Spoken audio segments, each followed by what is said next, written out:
Ladies and gentlemen, welcome back to the Die Hard MMA podcast.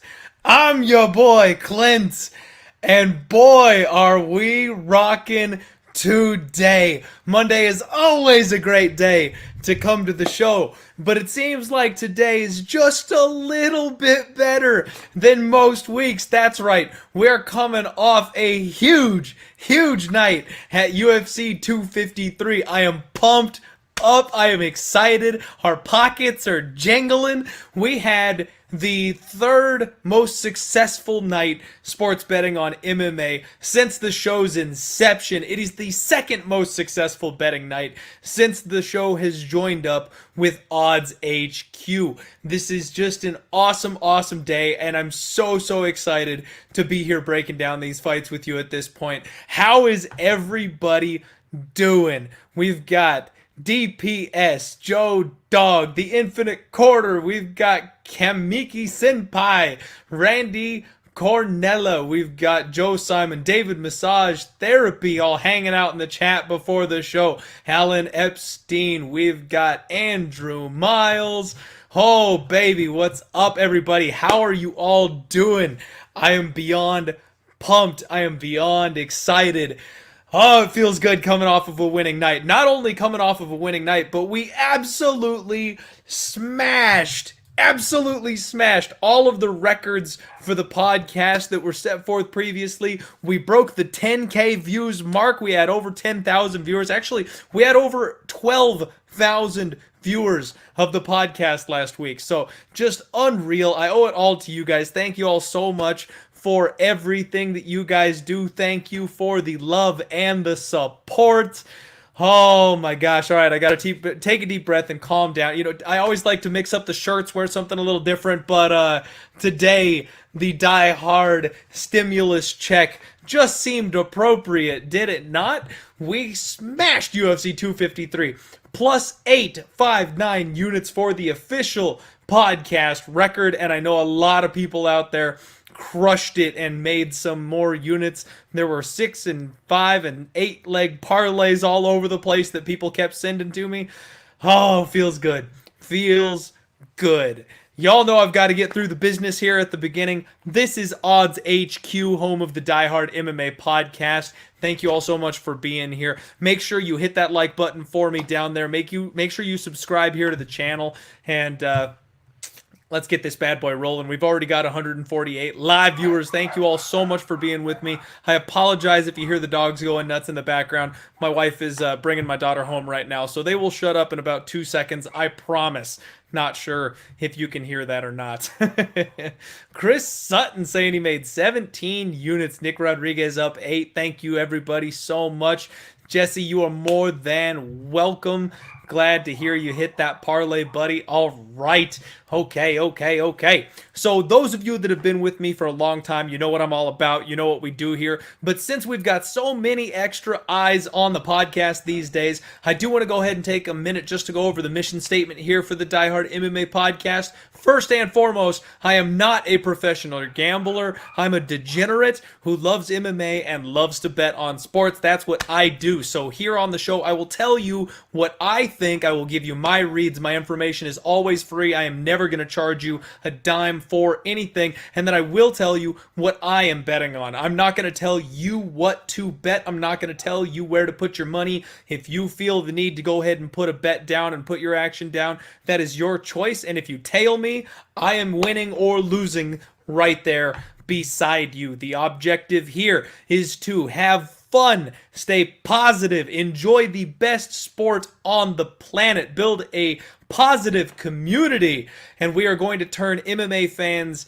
into die-hard MMA fans. We are going to turn sports bettors into MMA sports bettors, and along the way, hopefully, we are going to fill your pockets with a little bit of extra cash.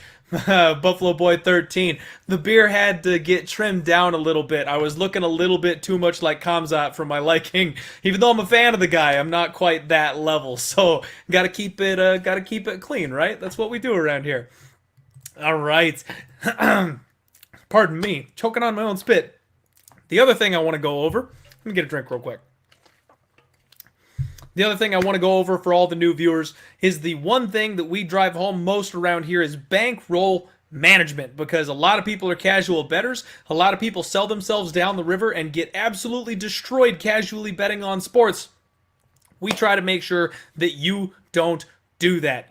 Every single thing that we bet here is a 1-unit bet unless otherwise specified, and a unit, for anybody who wants to know, varies from person to person. A unit for your bankroll is going to be different than a unit from your friend's bankroll, and at the end of the day, it doesn't matter if you bet $10 a fight. It doesn't matter if you bet $1,000 a fight.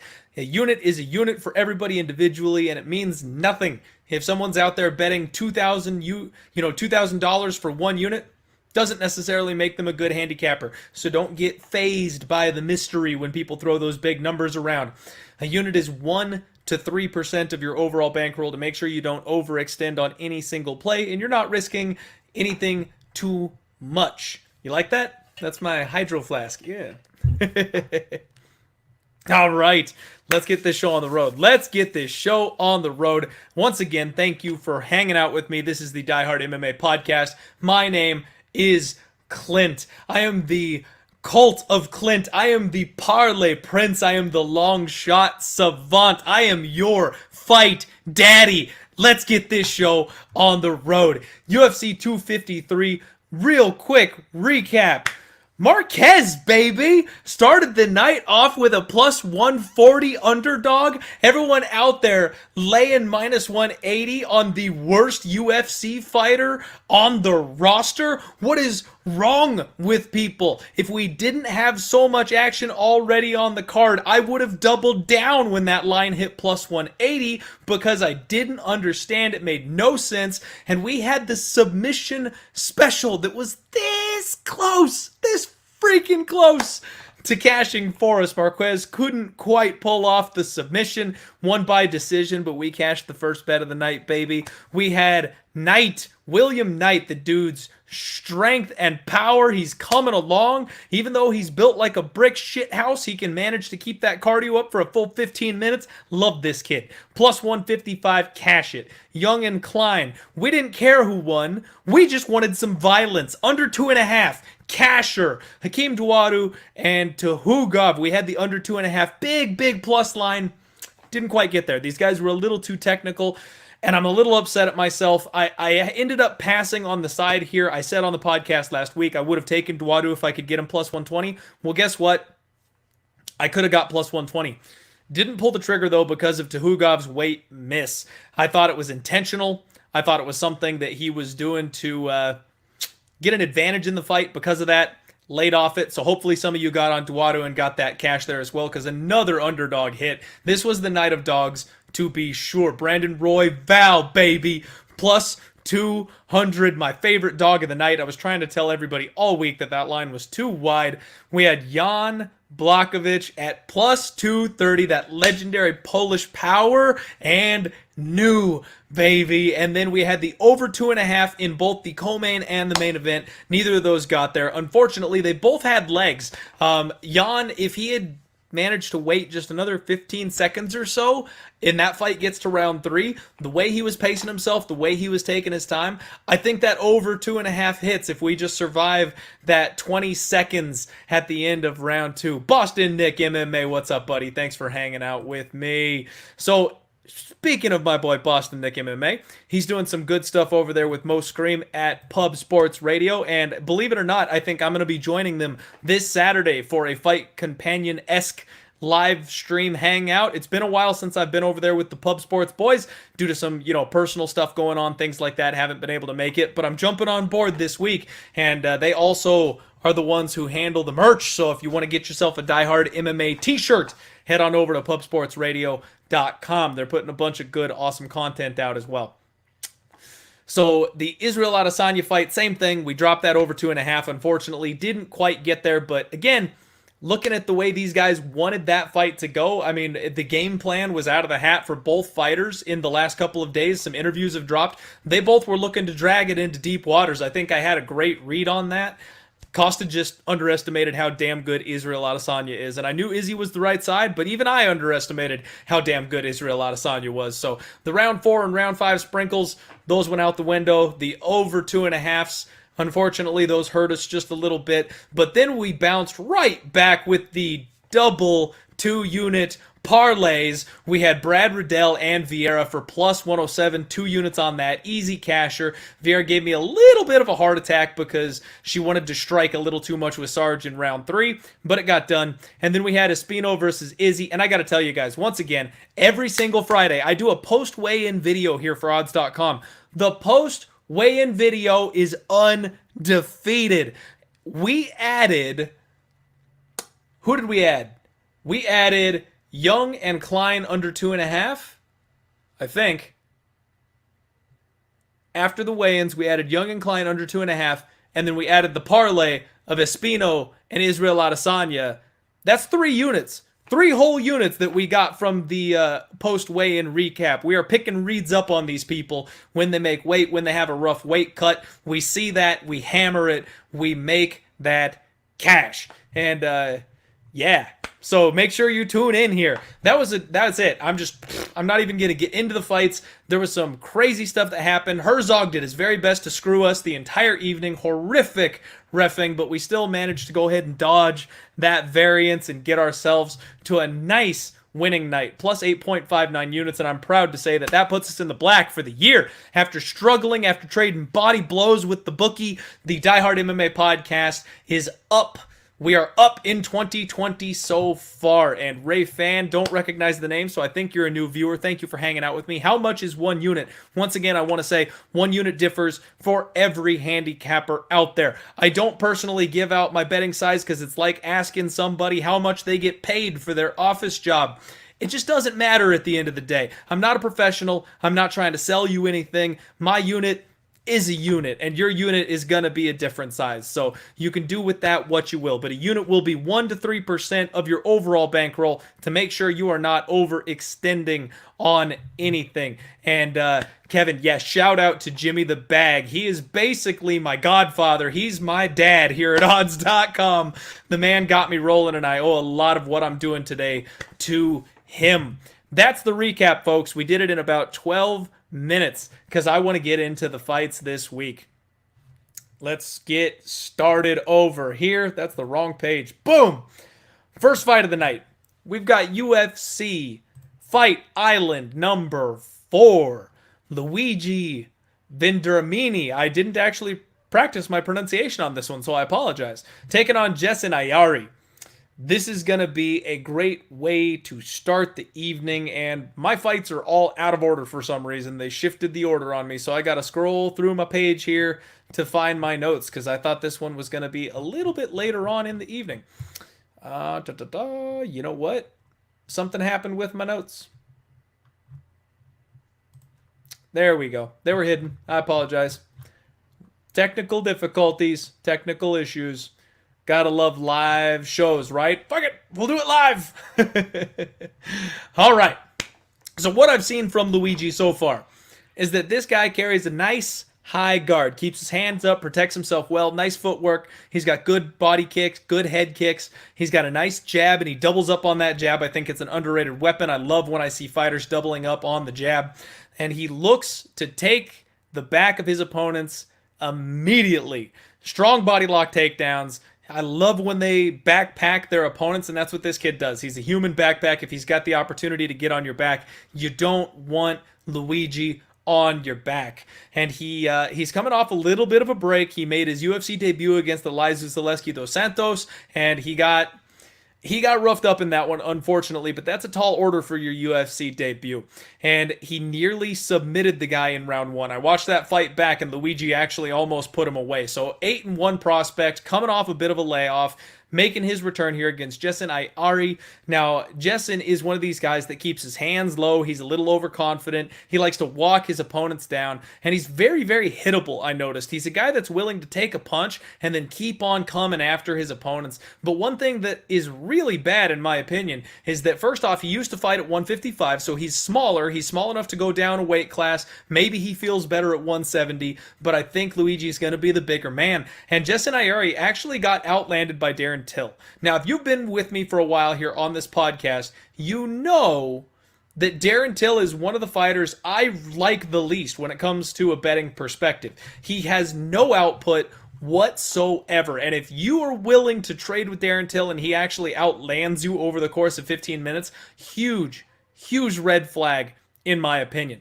This is actually gonna be my first bet of the evening. I did go ahead and take a stab on Luigi Vendramini. I got him at minus 121. I think he's the rightful favorite here. I think there's a lot of upside with this kid, and I think that he can out-volume Jessin Ayari on the feet, and then if he needs to, which we know he's more than capable of doing, he can get in there on the takedown, he can take that back, and he's got a nasty choke on him. So I think Luigi is going to have an opportunity to come in here and show out. Honestly, I think he probably gets a finish here.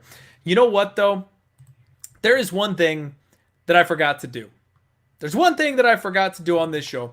I need to give a very, very special shout out to a friend of mine. We've got Cole Deschazier, who's been a long-term supporter of the podcast, friend of the show. And I have to say, congratulations to Mrs. Deschazier, because apparently they're expecting a baby. And you all know how much of a blessing that is. So congratulations, you crazy kids. I'm happy to hear that you guys have a happy family coming along there. Thank you all so much for the love and support. The Die Hard Horde wishes you congratulations on your incoming package. And speaking of incoming packages, to the former winners of the t-shirt giveaway. I know y'all have been all over me. I apologize. It's taken way too long to get these shirts out, but they're right here. They're literally packaged, so now they are ready to go. I'm mailing them out tomorrow. I am sorry it took me so long between all the stuff going on, the content, the fights, and things like that. It took me forever to get them set up to go. I'm late. I know. I'm sorry. I botched my own first giveaway, but they're going out. I promise.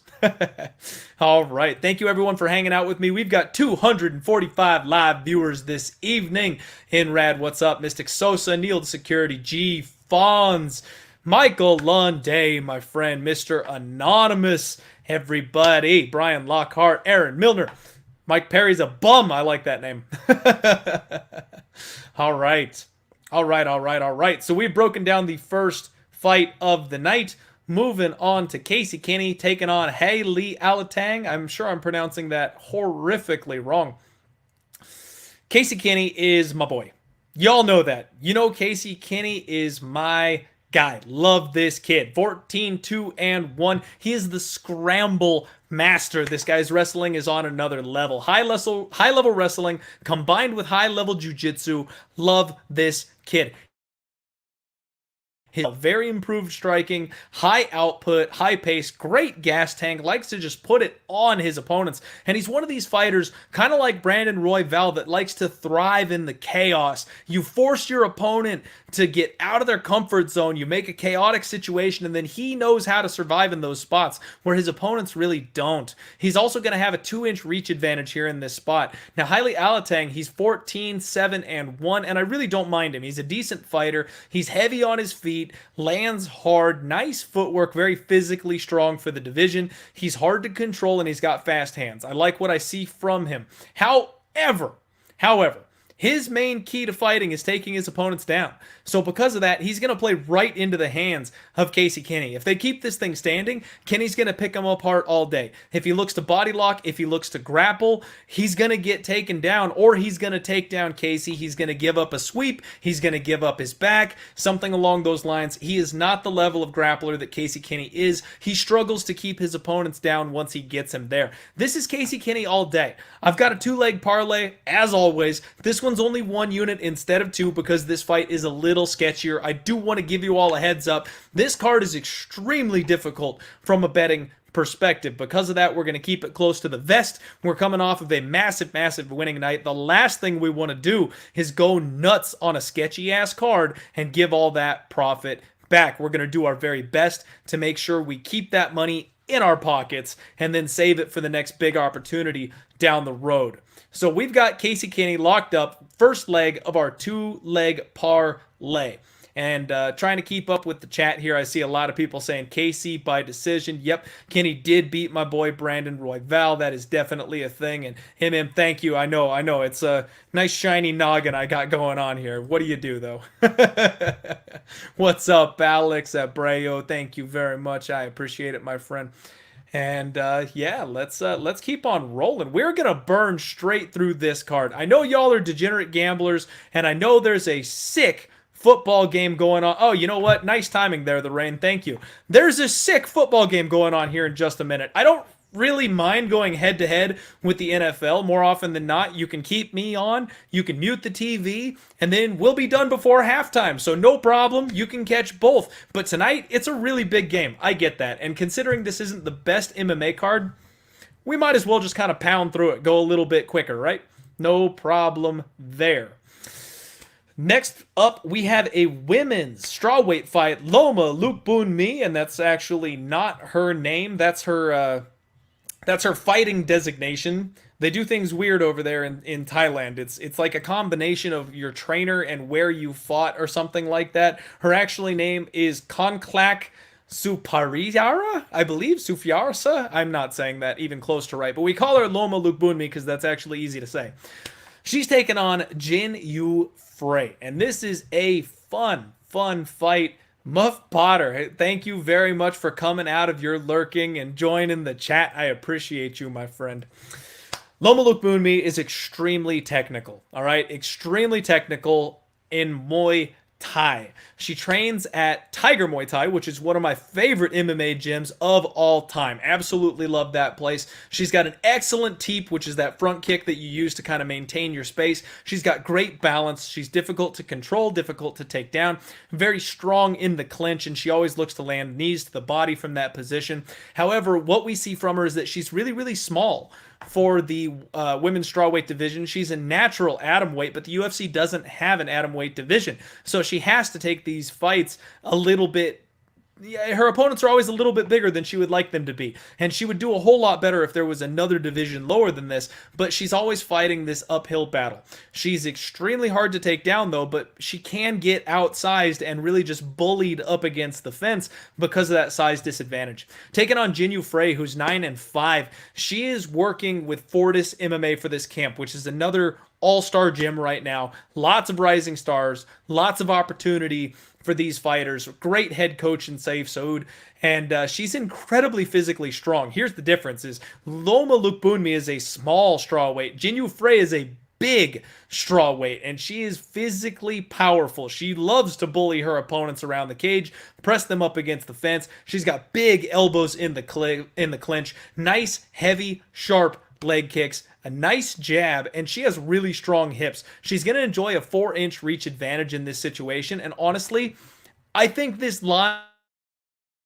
Now, Jinh Frey struggled with the grappling of Kay Hansen, but Kay Hansen is a monster grappler. That's all she does. She's got a 6 submission game, and Jinh Frey knew she wanted nothing to do with it. We talk on this show all the time about the threat of the takedown. Just the opportunity for someone to get in on your hips and on your legs, that is enough to really stifle your offense and make you not want to throw or cut loose. This is not the kind of fight that she's going to be dealing with against Loma Lookboonmee. Lookboonmee doesn't want to go to the ground either. She wants to straight up throw elbows and knees. That's what she does. So she is not gonna be going in for a takedown or anything like that. She's gonna be standing toe to toe. And because of that, Jinh Frey is not gonna have to worry about getting her hips back. She's not gonna have to worry about sprawling. She'll be able to open up a little bit more.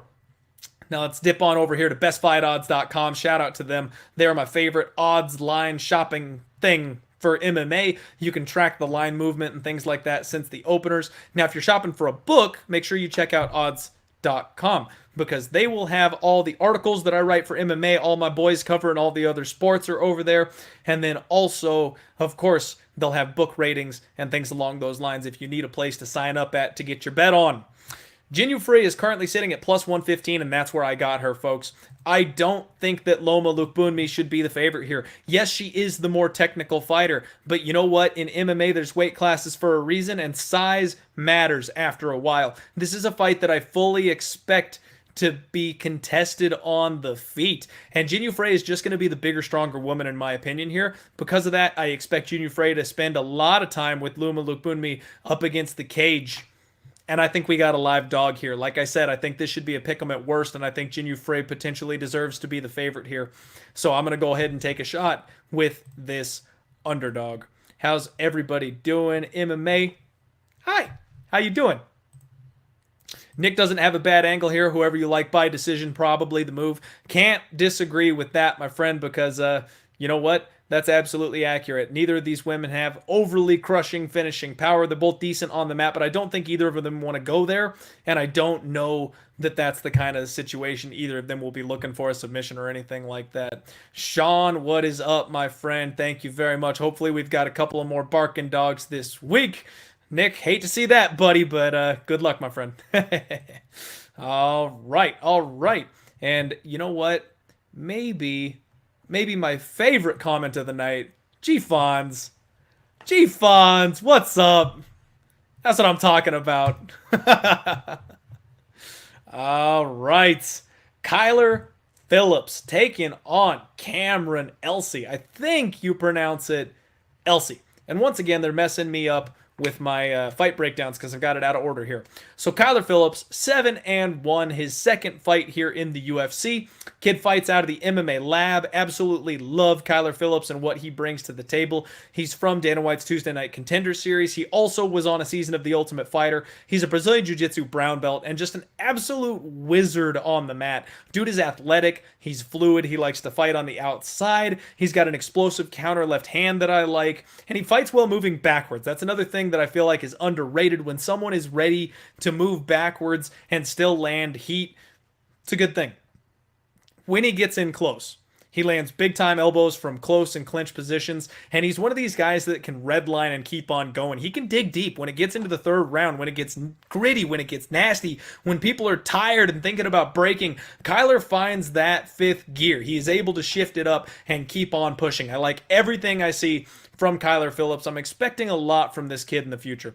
Cameron Elsie is 7-4, I believe, and he trains over at Cowboys BMF Ranch. So you know he's working with some good people. He's in a decent place, and he's just got wild striking. He's always throwing flying knees. He loads up on a big overhand. You can see it coming a mile away, though, because he literally, loads up on it. It's like a boss in a video game where you can see them doing the move before they throw it at you.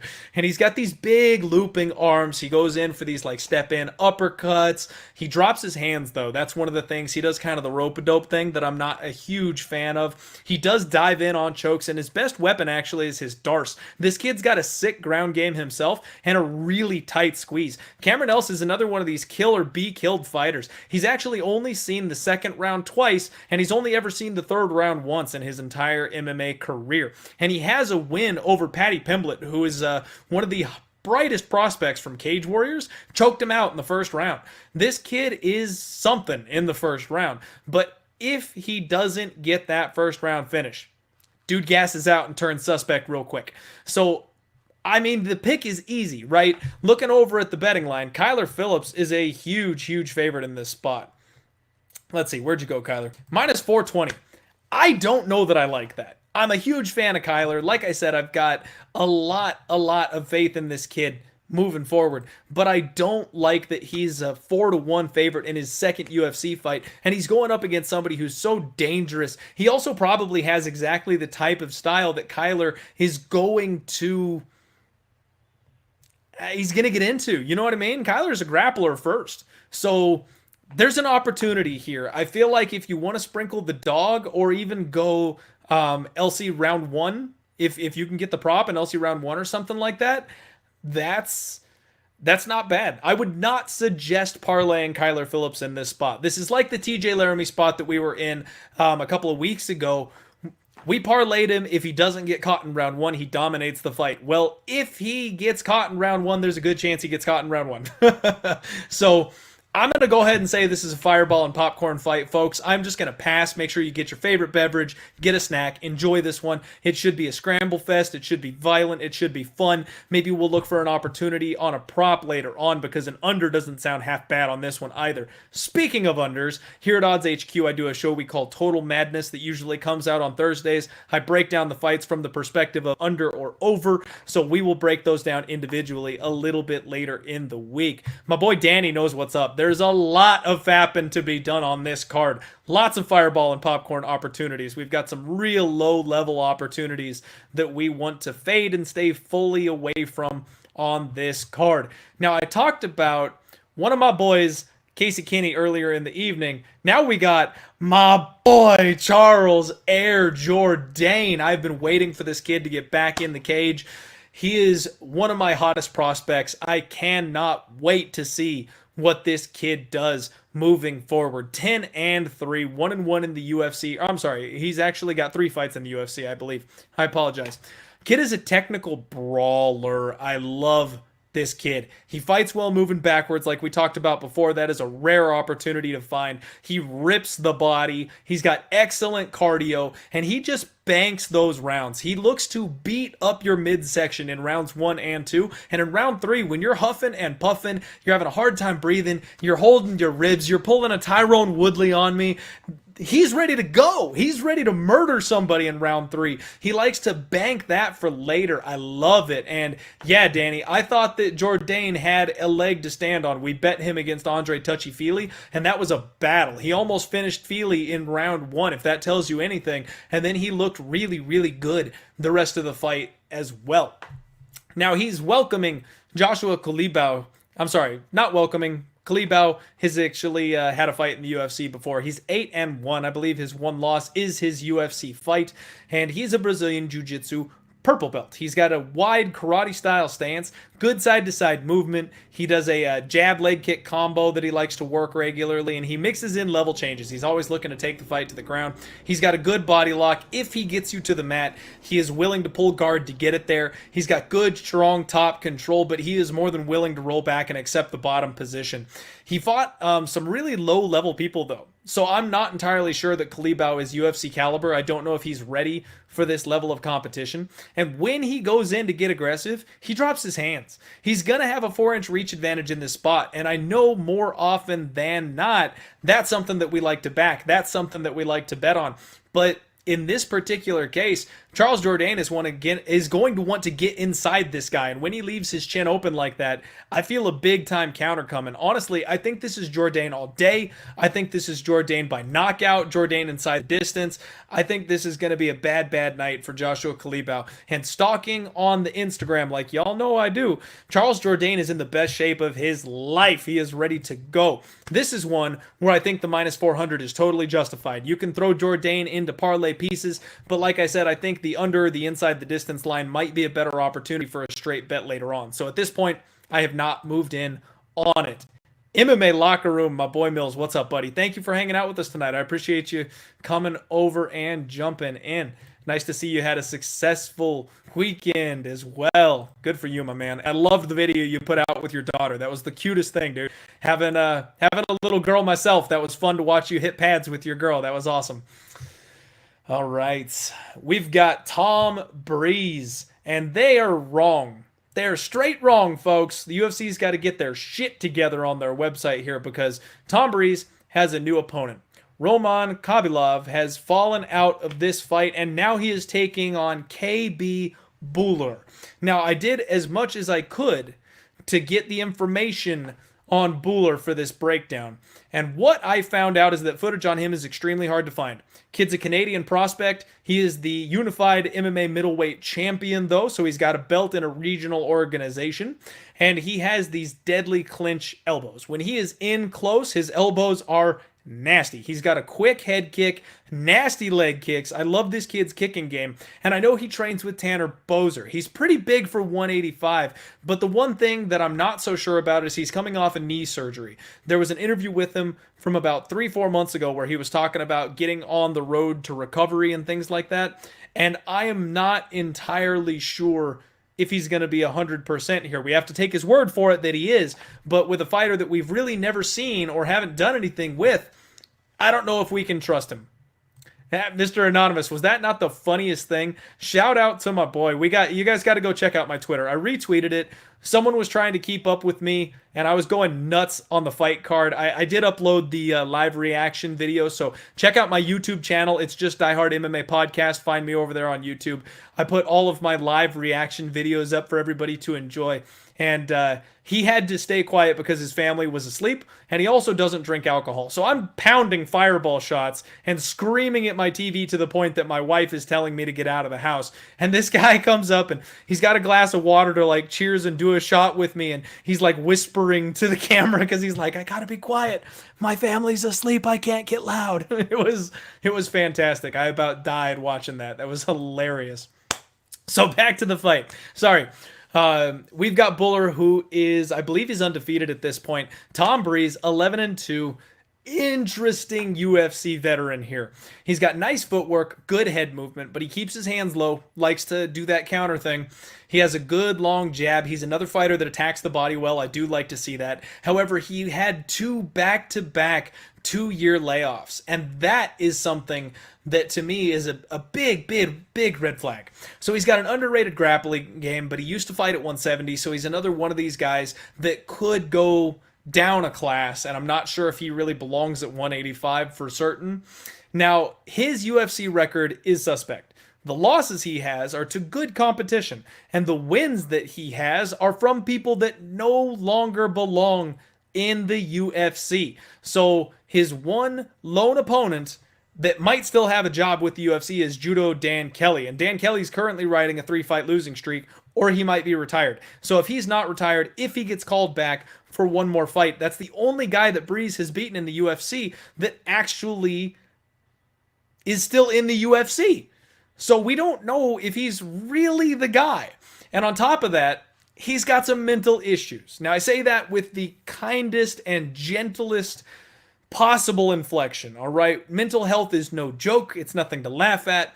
And especially the pressure that these fighters are under, I can absolutely understand why they would struggle with something like that. But he's got insane levels of anxiety. He actually pulls out of fights on a regular basis for having anxiety and can't quite make the walk once he gets back there. And that's just not something that I can bank on. That's not something that I can back. This is a dog or pass situation, in my opinion. Without knowing much on our boy Kebe Bhuller, I don't know if I'm actually going to pull the trigger, but I'm honestly tempted to. Money is just flooding in on Tom Breese, and like I said, I can't trust this guy, especially at this line, and getting 2-1 on what looks like a very promising prospect from what I've been able to see, coming from a good gym, coming from, good training partners, things like that. I'm very, very tempted. Very, very tempted. All right. Moving on up, we have got Court McGee taking on Carlos freaking Condit. Can you believe it? There was a day long time ago when I would say that Carlos Condit was my absolute favorite fighter. I loved Carlos Condit. This guy was vicious. He finishes everybody. Just loved everything about Condit, and he finally got his way to the belt, and ever since then, it has been an absolute shit show. Bruce KO, what's up, buddy? Thanks for hanging out on the show this evening. We've got 312 live viewers. Thank you so much for spending your evening with me. I appreciate you all being here. And yes, all of you. Thank you all so much for spending your Monday nights with me. You guys are the best. All right. We have got Carlos Condit, who is 2-8 in his last 10. 2-8 in his last 10. How the mighty have fallen. These generational shifts, these changing of the guard spots, they hurt me. They kill me. Carlos Condit is my man, a piece of my soul. I loved him watching growing up, and now he's Diego Sanchez. He's BJ Penn. He needs to hang it up, honestly, and I hate to say that. Dean Raymond, what's up? Oop, click the wrong one. There we go. Dean Raymond, what's up? Let's try that again. I hate that when the chat like bumps up on me right when I go to click it. But yes, it is awesome that the teller is here. Thank you for hanging out, my friend. I always appreciate the fortune teller in the chat. And let's see here. Where was I? Lost my train of thought. Carlos Condit's on a 5-fight losing streak. That's what it is. Condit is on a 5-fight losing streak, and he's been finished in his last 3 of 5. So not only was he the finisher before, now he is the finishee. And he is the shell of Carlos Condit, unfortunately. I would break down what he brings to the cage. I would break down his style. What he does good, what he does bad, the opportunities he has to win. But the fact of the matter is, you can't rely on any of that anymore. The thing that matters is that Carlos Condit has horrific takedown defense. And even though he's got an offensive submission game, he fights off of his back. And he cannot submit anybody of a decent level in the UFC off of his back anymore. And that's just it. He's got a 36% takedown defense. He does average 3.56 significant strikes per minute. He gets hit by 2.34 significant strikes per minute. So when the fight is on the feet, his technical striking is beautiful. Carlos Condit is still a master. But if he can't stay on the feet, he's dead. Taking on Court McGee, 20-9, another one of these elderly veterans. However, Court is serviceable absolutely everywhere, and he is a constant forward pressure fighter. He is going to bring the fight to Carlos Condit. He is going to walk the man down and look to hurt him until the 15 minutes are up. That's exactly the kind of fight that Carlos Condit wants and needs. However, Court might be smart enough to mix in the takedown here and there. Court McGee's best weapon, in my opinion, is his gas tank. When his opponents tire out, when his opponents start taking some damage, he turns it up. Court McGee is always there and live in round 3. So if Carlos Condit gets the fight that he wants, even if this does stay on the feet, he still is in danger in round 3 of getting punked by Court freaking McGee. In his last fight, he went to war with Sean Brady. And Sean Brady is one of the hottest prospects in the UFC right now. And Court McGee took him the full 15 minutes and actually had him hurt in that fight. Court McGee has also never been finished. He's incredibly durable. He averages 4.86 significant strikes per minute, and he absorbs 3.80. So both of these men outland their opponents by roughly 1 significant strike per minute. Court just has a higher rate of offense. So even on the feet, Court is not going to be counted out here, in my opinion. Looking at the betting line, we've got Court McGee as a slight favorite, and money is coming in on him. He opened up at plus 125, and honestly, that was the spot. If you could get Court McGee at an early line, get him at even money, get him at plus money, I think that's the way to go. Carlos Condit as a slight dog, I mean, I don't hate it, but he's just so untrustworthy at this point. I don't know that he's got the finishing ability that he used to, and going up against a guy that's never been finished, I just don't know that that's an option. Brian has a decent look here. The over might be the play in this spot because I think both guys are going to have a hard time finishing the other. To me, this is Court or pass. As much as I love Condit, as much as I love the opportunity, I think Court McGee is the way to go. I'm going to pass, though. This is another fireball and popcorn fight for me because realistically, both of these guys are washed. Court McGee does have a better resume of late, but Carlos Condit has a better resume overall. You don't know what they're going to look like when they show up. Yeah, just pass. Save your money on this one.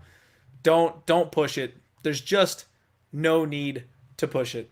Now, I don't know what the UFC is doing to me here because they've got a welterweight bout and they have literally nobody listed. So they're messing with me live here on the podcast. Let's see here. Jordan Williams versus Nassourdine Imavov, I think, is the fight that is missing here.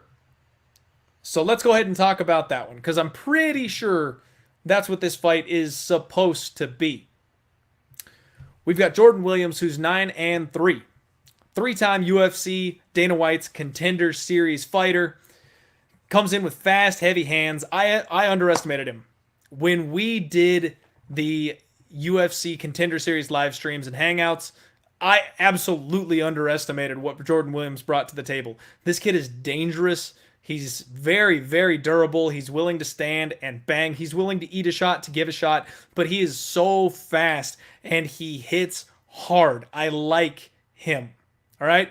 Jordan Williams, someone I'm very interested in moving forward, but he's taken on a stiff test in Nassourdine Imavov, who rolls well with punches. That's one of the biggest things I noticed is when these people get up and on them, he likes to duck and move. He likes to roll. He likes to take. You can't quite hit a solid shot on this guy. I like what I see from him. He fights well long. He's also a finisher. Hits very, very hard. But he's another one of these guys that is too overconfident. He drops his hands and he's extremely hittable.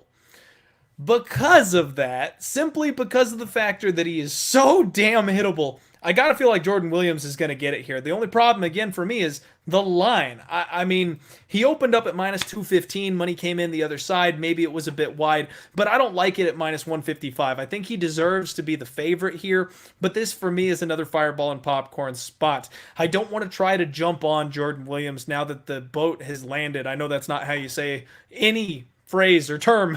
I'm just spitting stuff. But I really don't want to back a kid in his first UFC fight, 9-3. I mean, it's not the best record. I think he's got some upside here, but he's taking on a guy who's no joke, who's out to, prove himself here as well. This is going to be a good fight. This one's going to be fun to watch. I have no intention of betting on this one, but I do think Jordan Williams probably gets the win. And I wouldn't hate a knockout sprinkle just from, what we have seen with his opportunity. I appreciate it. All right, here we go. We've got 319 live viewers, and we are firing through this show. There's not a lot to go over this week. There's not a lot to dig deep into, unfortunately, and it's not the best betting card, so we're going to treat it as such here on the show and probably have a little bit shorter of a podcast this week. No harm, no foul there. We're going to save our energy and most of our bankroll for the next couple of weeks here on Fight Island. I do want to give a shout out to everybody in the chat. Thank you all so much. If it wasn't for you all hanging out with me and the love and support, we wouldn't be doing this. So thank you all so much. I appreciate your time this evening. I do want to go ahead and give a shout out to our other sponsors here today. We've got GOATCapitalSports.com. That's GOAT_capital on Twitter. And let them know that Clint sent you. If you're looking for picks, if you're looking to not do the legwork, not study, not listen to a 2-hour-long show giving you all the information. If you just want to buy picks and roll on, GOAT's got you covered. They're good in every single sport. They've been absolutely crushing NBA, MLB. Check them out. Let them know I sent you. They love me over there. They have been doing work for us. All right. Let's move along. Maybe we'll actually get pictures. No, not all of them. Look at this. UFC. Come on, man. We're in Fight Island, and that's 4 fighters in a row that we've got this stupid black outline on. Step it up, man. How can they be putting on shows like this where they don't even bother to put their own fighters' pictures in? All right, catching up here. There we go. G-Brick, what's up? You are more than welcome, my friend. That is what I do. Glad to hear that you cashed in here with me. Thank you. All right. I like the way you think, locker room. I like the way you think. We'll get there. We've got Dequan Townsend taking on Dusko Todorovic. And I got to find my spot because they got me all mixed up. Here we go. Dequan Townsend. How does this guy still have a job? No idea. He's another fighter who is on a 3-fight losing streak, and I'm just shocked he got the call. I know they're trying to prop up their new fighter, and that's exactly why he is here. But I'm shocked he is even getting that call back, and I'm even more shocked he's on the main card. This is a highlight spot for Dusko Todorovic. The UFC is very clearly showing their hand here in this spot. Dequan Townsend, he stands tall. He's a big dude, but he's a very, very basic striker. He really relies on that jab. I like that he uses the jab, but if he can't get off, if his opponent is a better striker, which 90% of the time in the UFC they are, he just gets shut down. He can't do anything beyond that jab. And then if he gets taken down, it's the same thing as Carlos Condit. He's got no way to get off of his back. He just gets ground out by people. He gets mauled. But in this spot, he's got a significant height and reach advantage. He's going to have a 5-inch reach advantage over Dusko. Dusko is 9-0. He's another one of these Dana White Tuesday Night Contender Series guys. And he strikes extremely well from the outside. He's got a nice kicking game, good head movement. He mixes in knees extremely well. He's got a good hard body kick, accurate, fast hands. And he has been able to show some wrinkles in his game recently that are a little different. He's able to bully his opponents up against the fence and just grind off the clock. He likes to chip away at their body while he's got them pinned up against the fence. And he actually has a win over UFC's flashiest fighter, Michel Pereira. So this kid is no joke. And he's got big-time power, too. This is a clear spot where they want Dusko to get the win. However, it's another clear spot where I hate the line. The UFC has not been subtle about this. And this kid is making his UFC debut as a minus 330 favorite over a guy who's got more losses than he has pro fights. We've seen this story, folks. We've seen it time and time again. The underdog shows up in a spot exactly like this. Now, it is hard. It is hard to stay undefeated in MMA. So eventually somebody's going to kick Dusko's ass. Is it Dequan? I don't think so. I don't think it will be. But again, there is absolutely no way I'm trusting Dusko in his first UFC fight as a 3-1 chalk. It just doesn't make sense to me. There's a chance that Dequan having the size and reach advantage is going to pull some crazy shit this weekend and get the upset. I'm not going to bet on that either because he is a much, much worse fighter. Really what I'm feeling here is maybe a knockout prop. We'll see what that looks like when it comes out because if Dusko is willing to go to the grappling, I think he has no issues putting Dequan on the mat. And if he can get Dequan down, Dequan ain't getting back up. Dusko's got some serious ground and pound. He's got a good, solid submission game. I actually really like everything that he brings to the table. So I'm in on Dusko. I like it, but it's more than likely going to be a fireball and popcorn fight. I'm probably going to pass on this one. But if we get a nice, juicy plus money line on him inside the distance or by knockout, maybe we take a sprinkle. Maybe we take a sprinkle.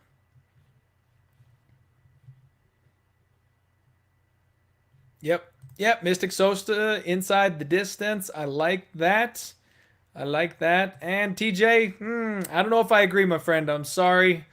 I mean, that's banana peel pricing. You know what I mean? I wouldn't say that he's live. You know, he's not the guy that is going to come out and just wreck house or anything like that. There's a chance that he lands something. He clips Dusko. Dusko, you know, someone chucks a banana peel inside the cage and he slips on it and falls over and banks his head on the corner.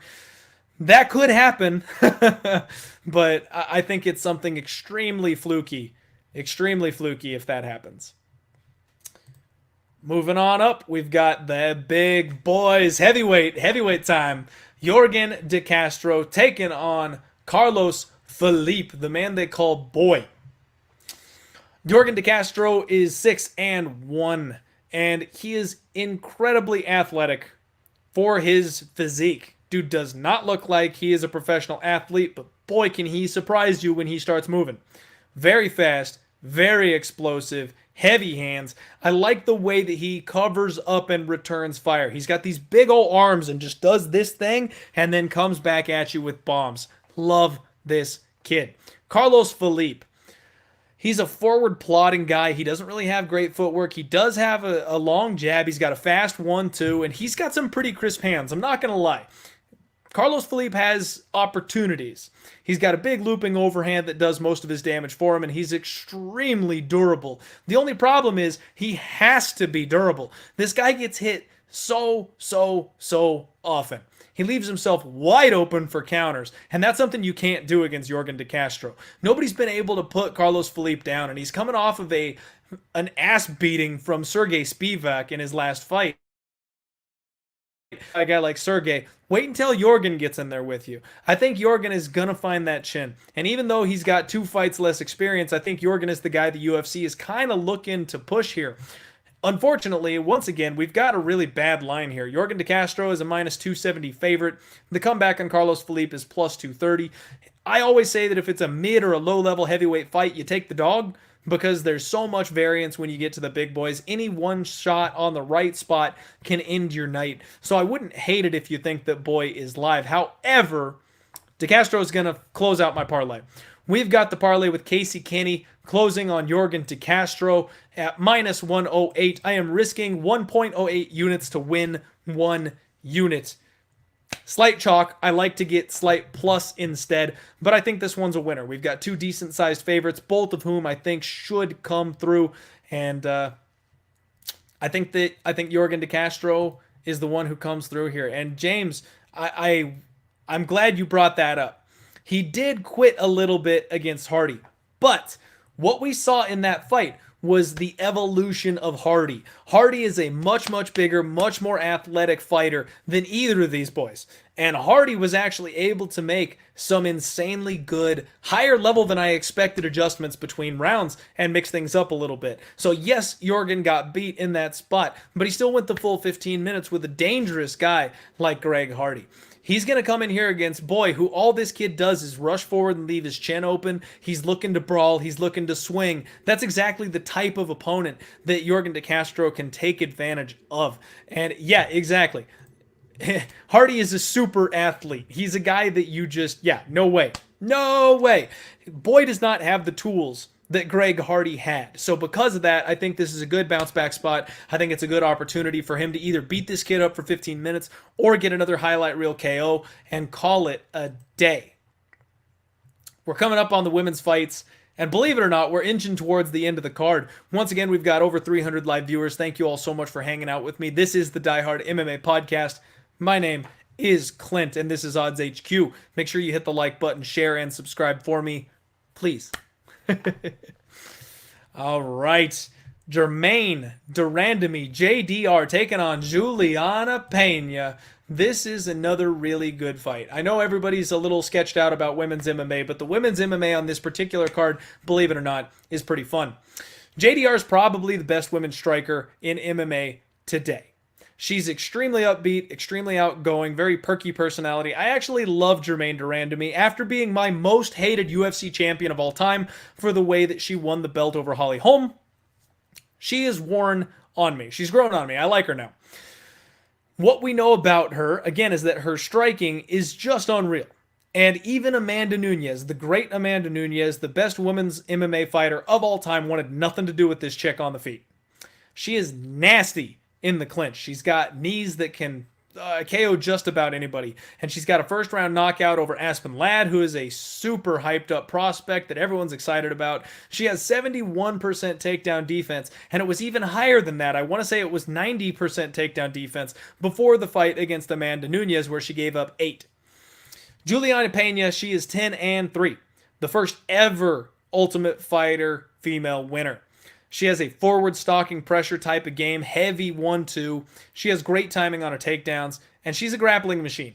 Once she gets this fight to the mat, she is a serious chain grappler. Good jiu-jitsu, good wrestling, heavy top control. She likes to use second and third attempts to go ahead and hook the legs, drag her opponents to the ground.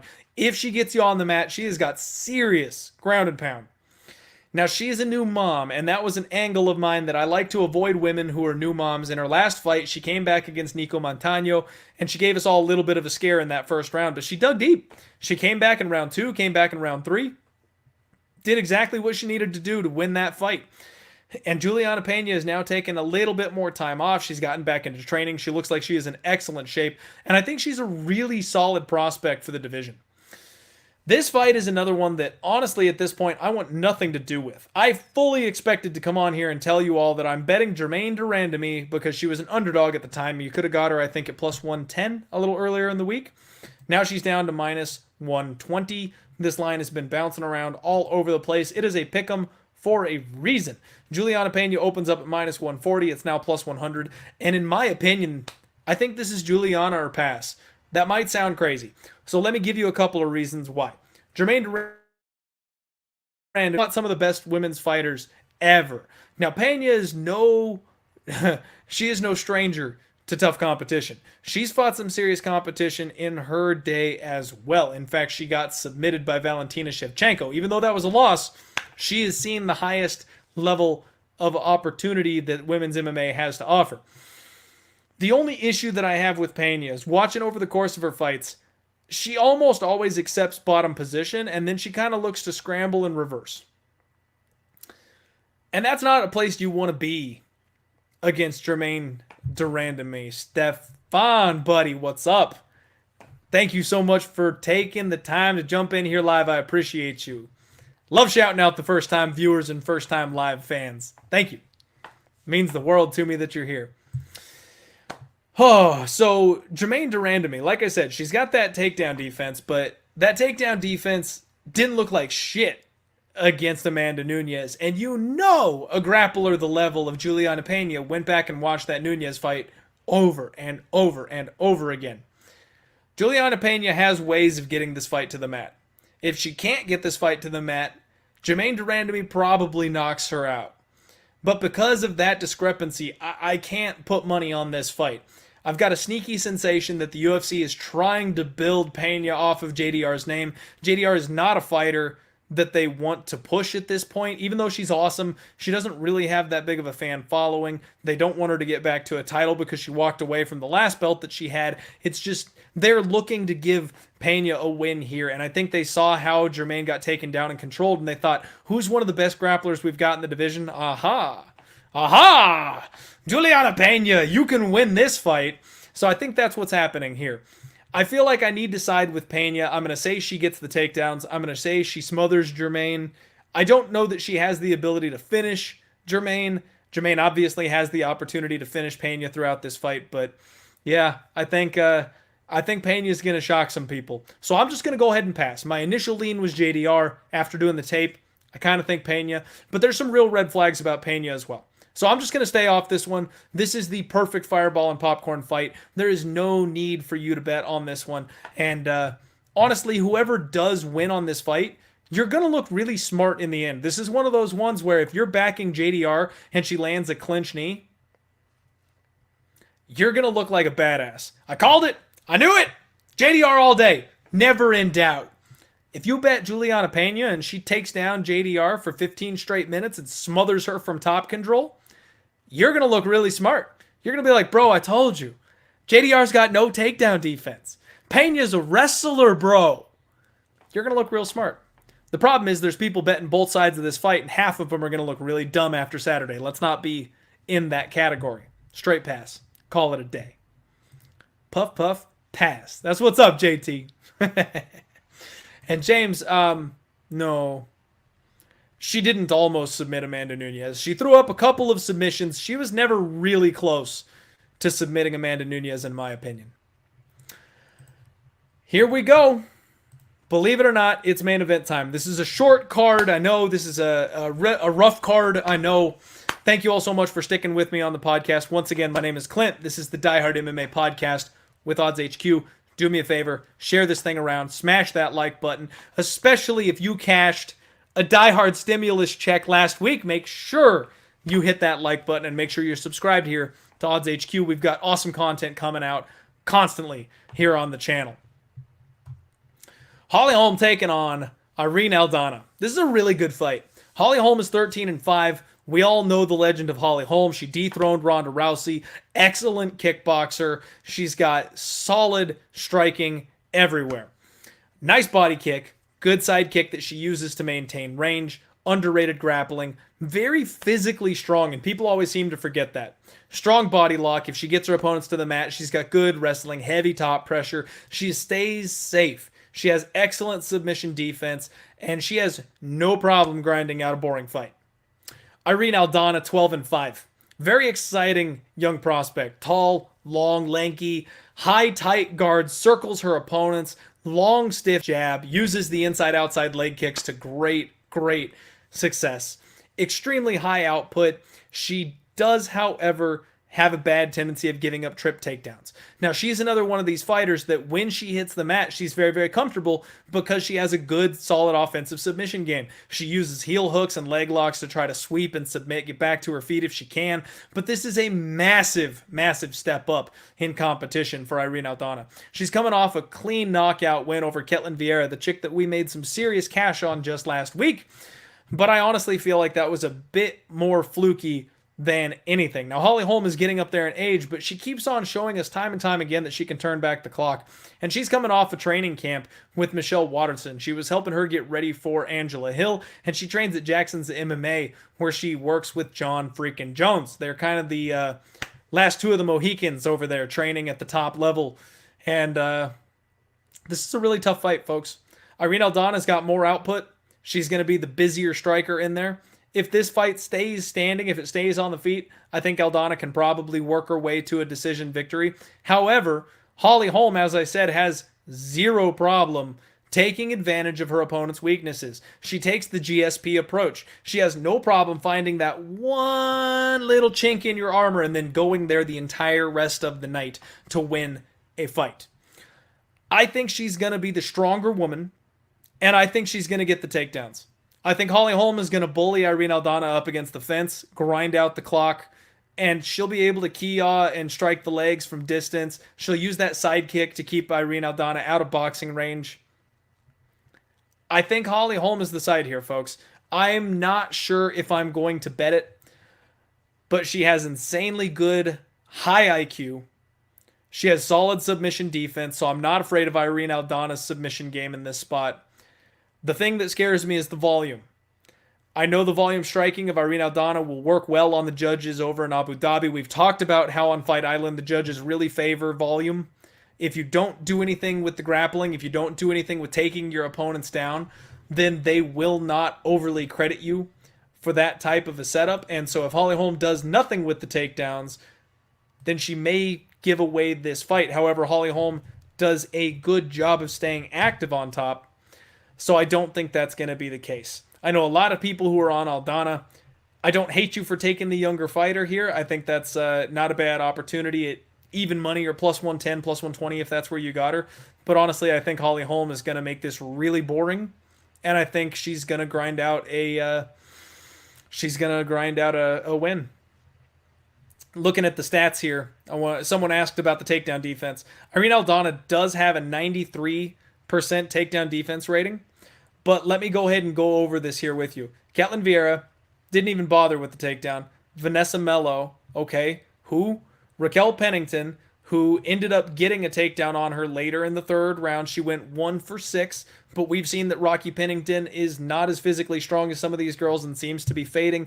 That was in 2019, where Pennington was actually having a really rough run, didn't really look quite like herself. So I put a little asterisk next to that. She fought Betch Correia, which, who cares? Lucy Pudilova, again, who cares? Tatiana Bernardo, Caitlin Chukagian, Leslie Smith.